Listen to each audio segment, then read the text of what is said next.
Right now I'm just doing a morning walkthrough. I've had my coffee, did a lot of planning last night in the dark. My friend said I needed headgear. That's true, I do need a light headgear, but it wasn't dark when I started. But that's okay. The stuff I planted, it worked. Let's see, I've got some purslane. Look at this. I don't know if I showed you this on the garden tour, but Gary bought this at the grocery store, and he's going to plant it, and I grabbed a couple pieces, and it's doing really, really well. So I just stuck some pieces in there, and that's from the grocery store.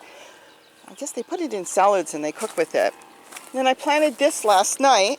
This is some of the sad-looking tomatoes that I bought. And here's another one.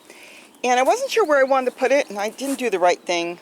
I had bought two of the, I think it's called, let's see if we can see this, Brandy Sweet, and I should have put the two together. I did not, but I'm going to leave it. And what I've done here is, these are again one of my bins that I compost in place.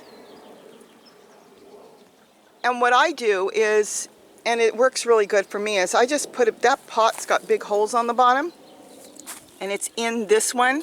So it's going to feed off the compost breaking down, and this way if I really wanted to lift it out and move it somewhere I could, or just leave it grow all season. The same thing with that one. There's no bottom on that pot. I actually cut the bottom off of that one, and I'm not done. I've been still throwing leaves and kitchen scraps in here, and look how much room I've got. I can keep on going until I feel that I'm done. So that's why I like dropping pots into my bins. This is the tomato plant from last year, and though it is hanging in there, kind of, it's got tomatoes. What's really wrong with it is, see this long stringy thing? I mean, the issue is it's got to go way down there. It's winding around until it gets down there, until it feeds those tomatoes on the top. This is just the stem that I stuck up there. I'm letting the tomatoes rot out, and I'll throw the tomatoes somewhere else for the seeds. See the seeds? They're dried out. And take those tomatoes, throw them somewhere, and they'll grow. This is nothing. It's not attached. But it just can't get the energy really that it needs. It's trying. I mean, gee, it's really, really trying, but I mean, it's really traveling too far.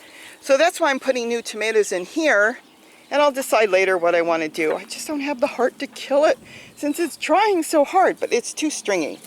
It's like it's going, I mean, look at it, it's growing all new growth, but it's got like 5-6 feet that it's got to travel till it gets to the new growth. So I'll decide on that.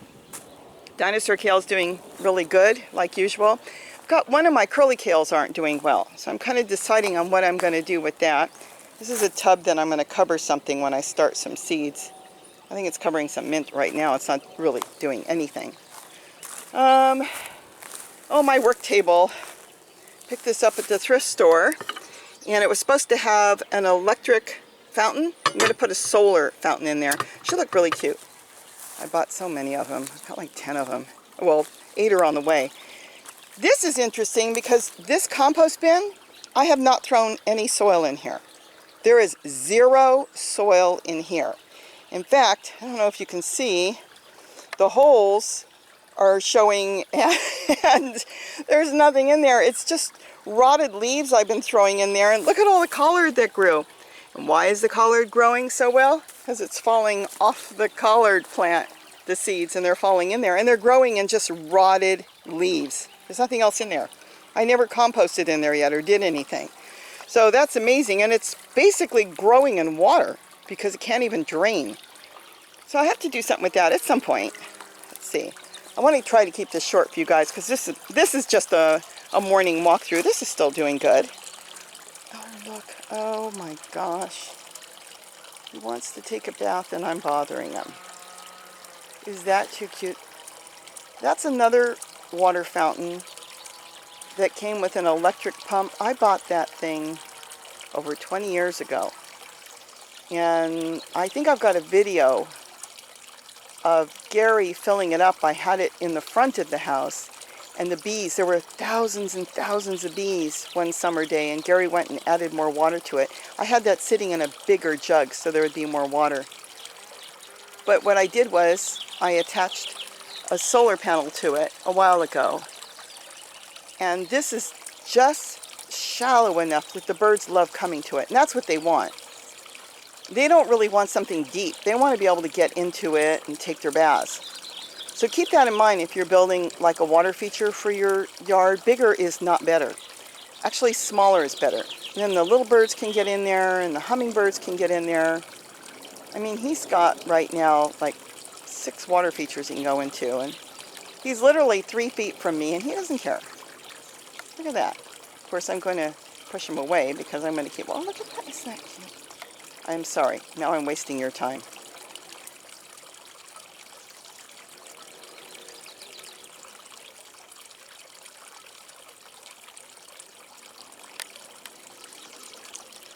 But with that, I'm going to keep going.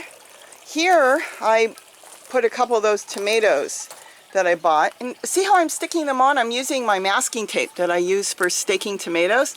And I'm now taking these stakes that I got at the dollar store, and I'm taping what I'm planting on that. It's not going anywhere. I don't have to worry about losing it in the dirt. I can just quickly look up and know what's growing. So, did I do this wrong? Yes, I did this absolutely wrong. What you're supposed to do, and any good gardener would tell you, is you take the tomatoes home from the store, the tomato plant, and remove all flowers and all fruit so the plant will grow enough energy and new roots to produce more fruit. I didn't do that. Oh well, that's me. This is a cutting that I took off of one plant and it's rooted and I just stuck it in here. I put a little rock near it because it'll keep moisture under there. So even if this dried out, under the rocks, it'll always be a little bit damp.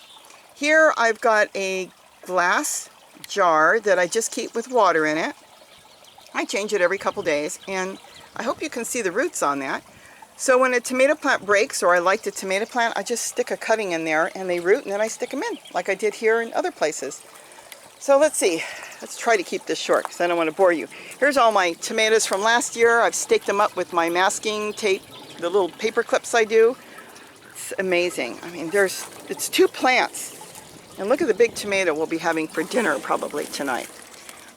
You know what? It's soft. This tomato is soft. So this may be an Anisois. I planted that a couple years ago. And I think they hybridized with some of my other tomatoes. Those are not, the Anisois, which I call them Annas, are not a red tomato. And Gary likes them because it's very low acid. So it probably hybridized, and that's why that tomato is ready to pick. And it's kind of a multicolored, which they are. They're green and red and yellow. Let's see what else. Oh, my zucchini. They're getting so big and all my beans came up. I'll take the top off. I bought this at the thrift store. I talked about it before. I put a little bit of duct tape on both sides here because there's a handle and I didn't want the bugs to get in. 6 beans came up. So I planted 6 and they all came up. That's another cutting I stuck in there. 1, 2, 3, 4, 5, 6. So I've got all 6 growing. And then I also stuck in some beets. Look at the lizard going by. I don't know if you can see him. Oh, he's pumping up and down to say, I'm the boss. Oh, I love that. And I'm going to be working on those. Now, this plant is not doing well. I don't know what happened. You move around and get in here. This is a curly kale. It is old. It may be struggling. I don't know if it's struggling from the big pepper tree that's down there. If the roots, because the roots do get over here. I'm not sure what the issue is, but what I'm thinking of doing is, see all this? I can cut this off and then just root a whole bunch of new plants off of it. I've been doing that. So I may do that. I haven't decided what I'm going to do. I could cut the whole thing down, but I might put something else in here. If I get rid of that plant, the lemon verbena could take over, which I just planted a while ago. I don't think the lemon verbena is bothering it. It might just be at the end of life. But I could still cut off pieces off of it and do cuttings. So I plan on doing that. That's a tree collar. Let's see if I can step around. Oh, this was covered in bees a few minutes ago. The honeybees come and they drink water too. And this is the new one I got. I was concerned because this solar panel was so much smaller. But you know what? I tested it this morning because this just came and it's doing quite well. Is it going to shoot 6 feet in the air? Of course not. You don't need to shoot up in the air. This is already leaving and emptying out on me. I've got to get a bigger bowl. So all you want is water moving. You don't need it moving far, far away.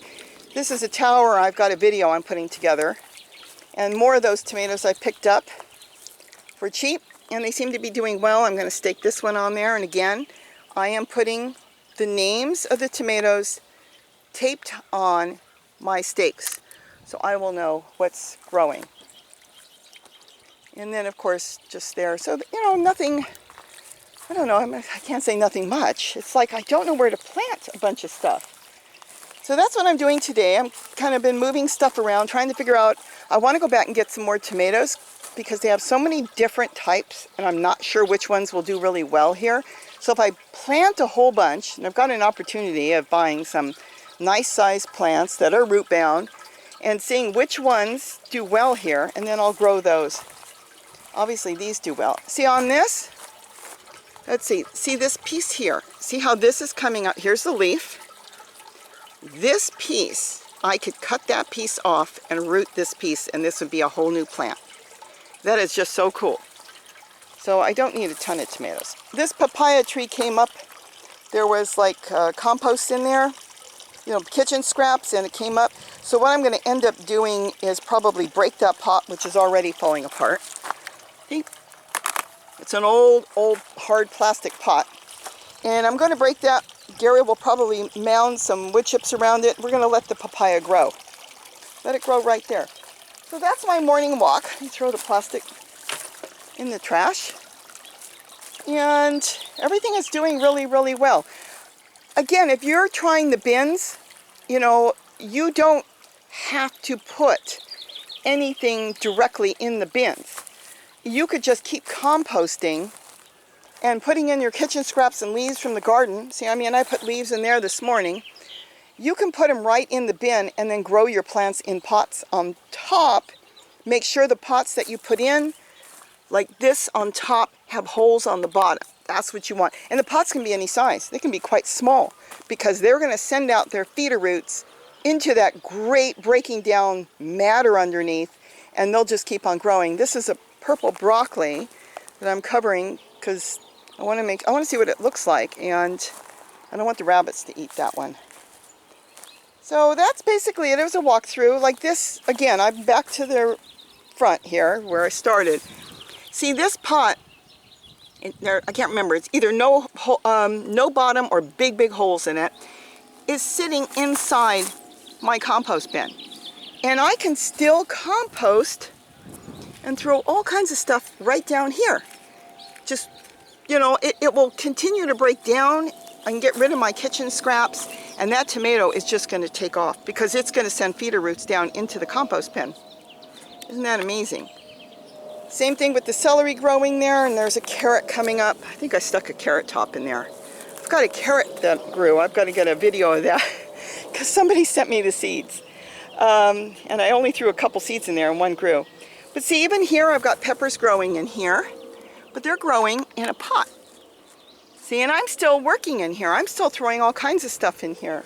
See, this is what I do in the morning. I do a walkthrough, and I come around, take off leaves that don't look that good. If I'm not going to eat it, the plant doesn't need to take care of it. Take the leaves off. And if you've got other things, that you need to trim with the trimmers, you bring your trimmer. But I take all this, and I just keep throwing in there, and then when I have stuff from the kitchen, I throw it in there too. And then you could put pots in something like this on top.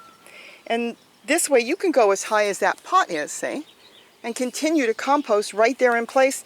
If you're throwing stuff in there that you think may stink, then throw your stuff in there, and if it starts to smell, just throw some leaves on top, throw a little bit of potting mix on top, if you've got wood chips, that's perfect, throw that on top. So that's it. That's my morning walkthrough. I've got a lot of work to do, inside and out. And I want to set up my new fountain and see how that goes. I can't think of anything else, any little tips I can give, but I'll tell you, the masking tape, if you go to the store and you're planning something, it really, really is nice to be able to put what you're growing on the stake and be able to look right at it. I mean, that is really cool. And if you're planting from seeds, you can write something on a piece of paper with a Sharpie, and then you could tape it to the stick too, above the ground. You want to get really fancy, laminate it, but I'm not going to do that. But you could do all kinds of stuff. So with that, have a great day. Look at all the birds. They're coming in, they want to take their baths, and they want me to put seed out. Well, what I do, oh, listen to them. I know what that is. That's a really beautiful towing. As I ring a bell, and I can't do it one-handed with the camera, not easily. And I put sunflower seed out, and I put out small seed as well. And the scrub jays come, but this way when I ring the bell, no matter where they are in the canyon, they can hear the bell, and you'll see them. Gary said he sees them coming out of the trees and everything. They start flying here. But that's what my bell is for. Kind of let them know, yes, I'm here. Yes, I'm refilling your bowls. Gary said, you're bringing them here. They're going to eat some of your greens. Yeah, they got some favorite. You know what? This is almost empty. Let's empty that out. And they come here. That's the only feeding station I've got set up for the birds to feed at. And then they feed. They go in and look for insects. They take their baths. But that's what I do. They know I'm here and they don't know what's going on. Oh, here they come. See? Here they come. They heard the bell. Isn't that amazing? They'll start coming in because they'll be across the canyon. Isn't that cute?